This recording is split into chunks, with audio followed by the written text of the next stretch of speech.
வாயை மூடிட்டு இருங்கம்மா கொஞ்ச நேரம். ஏம்மா அமைதியா இருங்கம்மா. வயசானா சும்மா இருக்க மாட்டீங்களா? இந்த வார்த்தை எல்லா வீட்லயும் சொல்வதை இப்பெல்லாம் கவனிக்கிறீங்களா? வயசானா அமைதியா இருக்க மாட்டீங்களா? ஏன் அம்மாவுக்கு இப்பதான் வயசாகுதா? நீ பிறக்கும் போதே அவங்களுக்கு 20 வயசுக்கு மேல ஆயிடுச்சுல்ல. ஏன் இப்ப உனக்கு வயசாகுதுன்னு தெரியுது தெரியுமா? இனிமே அவங்களால பிரயோஜனம் இல்லை. எப்ப அம்மா அப்பாவால நமக்கு பிரயோஜனம் இல்லை என்று தெரிகிறதோ அப்ப பிள்ளைகள் சொல்லுகிறார்கள், வயசானா கொஞ்சம் அமைதியா இருங்களேன், சத்தம் இல்லாம இருக்க மாட்டீங்களா? ஏன் நீங்க பிரச்சனை பண்றீங்க?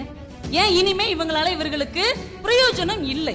நீங்க தமிழ்ல காணாவுக்கு அடுத்து ஒரு எழுத்து வரும்ல, காங்க சாங்க அப்படிலாம் ஒரு வார்த்தை வரும்ல, அந்த எழுத்துக்கு ஏதாவது பயன்பாடு இருக்கா? சங்கு, இங்கு, மங்கு, அந்த இங்கு தான் நிறைய பயன்படுத்தப்படும். அங்கனம், எங்கனம் அப்படின்னு சொல்லும்போது அந்த ஞாவுக்கு ஒரு இடம் இருக்கும். அதுக்கப்புறம் வர்ற ஞாங்க அப்படிலாம் இருக்குல்ல, அதை எங்கேயா பயன்படுத்தி நீங்க பார்த்துருக்கீங்களா? அதுக்கு ஏதாவது பயன் இருக்கா? கிடையவே கிடையாது. அப்படி வார்த்தையே கிடையாது. ஆனால் ஏன் அந்த வார்த்தையை நம்ம வச்சுக்கிட்டு இருக்கிறோம்? கால உள்ள வார்த்தை எல்லாமே பயன்படும், சால உள்ள வார்த்தை எல்லாமே பயன்படும். ஆனா அந்த ஞாவும் பயன்படவே செய்யாது. ஆனால் ஏன் அதை வச்சுக்கிட்டு இருக்கோம்? அதையும் சேர்த்துத்தான் 247 எழுத்துக்கள் தமிழுக்குன்னு ஏன் சொல்றோம்? வீட்டுல ஒருத்தங்களால பயன் இருக்கும், ஒருத்தங்களால பயன் இருக்காது.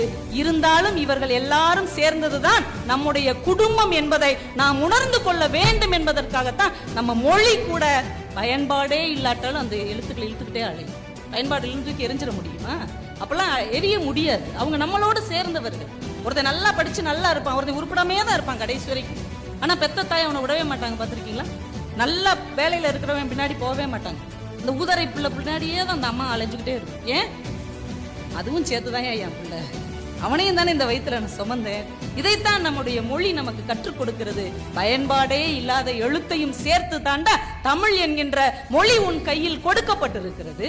இப்ப வீட்டுல ஒருத்தன பிரயோஜனம் இல்லை அப்படிங்கிறதுக்காக அப்படியே அத்து விட்டுறக்கூடாது, கழட்டி விட்டுறக்கூடாது என்பதை நம் மொழியின் எழுத்துக்கள் கூட நமக்கு கற்றுக் கொடுக்கிறதுனா எவ்வளவு ஆச்சரியமான விஷயம்.